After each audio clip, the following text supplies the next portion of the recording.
They want you to believe that love is the highest force, that if you lead with kindness, connection, compassion, you'll build trust, loyalty, respect.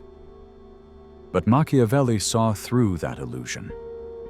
Centuries ago, he wrote, "It is much safer to be feared than to be loved." Why? Because love is fragile. Love fades. Love depends on emotion, and emotion is unstable. But fear lasts. Fear disciplines. Fear keeps people in check when love fails. People will betray those they love if the cost is high enough. But fear holds. Fear governs. Fear survives. Where love breaks, fear doesn't ask for loyalty. It enforces it. People obey fear, not because they want to, but because they must. It overrides choice. It replaces morality with one thing: self-preservation. That's why Machiavelli said, "A ruler who is feared is less likely to be betrayed." Love?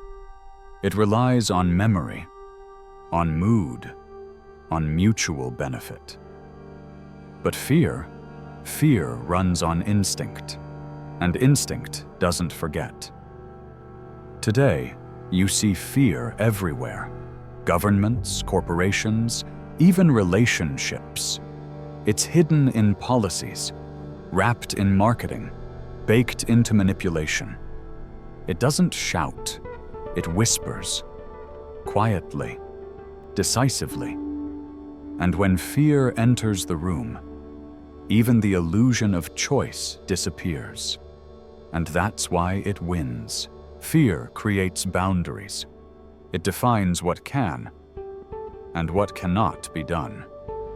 Love, by contrast, it invites negotiation, compromise, and sometimes weakness. While love pleads, fear commands. You don't cross someone you fear. You calculate. Every move becomes strategic. In politics, leaders invoke fear, not out of cruelty, but because it works. It controls the unpredictable. It tames the wild. It silences the uncertain. Love may inspire loyalty, but fear ensures compliance. And the powerful? They don't want to be adored. They want to be untouchable. In a world built on survival, fear is a language everyone understands. And no one forgets how it made them feel. Modern society masks fear under polite terms: boundaries, respect, professionalism. But the core? Still the same. People are more careful around those they fear. They watch their words, weigh their actions, calculate consequences. Love breeds expectation. It invites testing. It makes people comfortable, too comfortable. They push, they assume, they forget. But fear keeps distance. And in that distance, there is power. Leaders who rely on love, they gamble with emotions, because love fades, shifts, dies. But fear stays. It doesn't need renewal. It only needs memory. Fear clarifies roles. It defines who commands and who complies. Love creates ambiguity. It expects understanding, softness, patience. But power cannot afford to be soft. Power needs distance, not warmth. Machiavelli knew if a ruler leans on love, he becomes a hostage to emotion, to approval, to others. But fear Fear removes the need for love. It makes loyalty irrelevant. Because now, obedience isn't a gift, it's a survival instinct. No devotion, no sentiment, just consequence. And that's why fear lasts. They may stop loving you, but if they fear you, they'll still hesitate before daring to cross you. Fear doesn't need fairness, it only needs clarity. When people fear you, they don't love you, they adjust to you. Out of calculation, not compassion. That's the power of fear. Predictable, efficient, clean. But love? Love is fragile. It needs effort, words, reassurance, constant feeding. Fear? Fear thrives in tension. It survives silence, especially in silence. Because silence is when fear speaks the loudest. That's why institutions don't lead with love. They govern with rules, with laws, with consequences. Not because they want to be obeyed, but because they must. Love moves hearts. Fear moves crowds, not through inspiration, but through the urgent desire to avoid pain. The modern world has simply rebranded fear. It no longer wears armor. It wears suits, algorithms, and policies. But its function hasn't changed. Your boss doesn't love you into submission. Your government doesn't hug you into obedience. You comply because you fear loss, fear of punishment, fear of being replaced, fear of exclusion. And that fear is embedded in every system we operate within. Meanwhile, love is used as a slogan, a cover, a brand identity. But when things fall apart, the truth emerges. Fear holds, while love vanishes. That's not cynicism, it's realism. Machiavelli didn't invent this. He just had the courage to say it. Even in personal relationships, fear plays a quiet, powerful role. Not physical fear, but psychological tension. The fear of disappointing. The fear of being left. The fear of being seen as weak. Love invites vulnerability, but fear enforces restraint.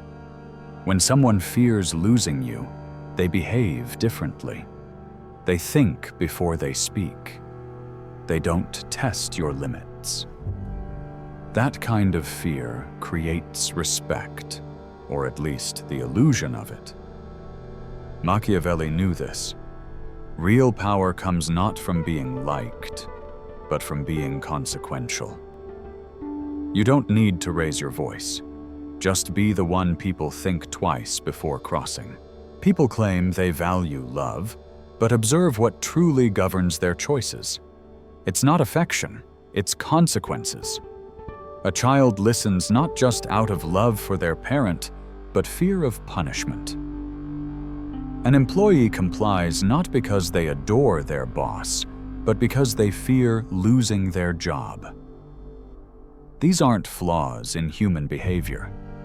They're patterns. Love can be ignored. Fear cannot. That's why fear creates structure.